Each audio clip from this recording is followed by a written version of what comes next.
Saya tuh PCOS. Selain PCOS, tuba saya juga dua-duanya tuh dia non paten.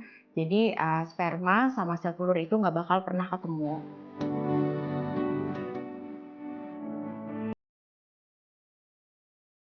Kita berdua sudah menikah kurang lebih 5 tahun dalam menanti momongan.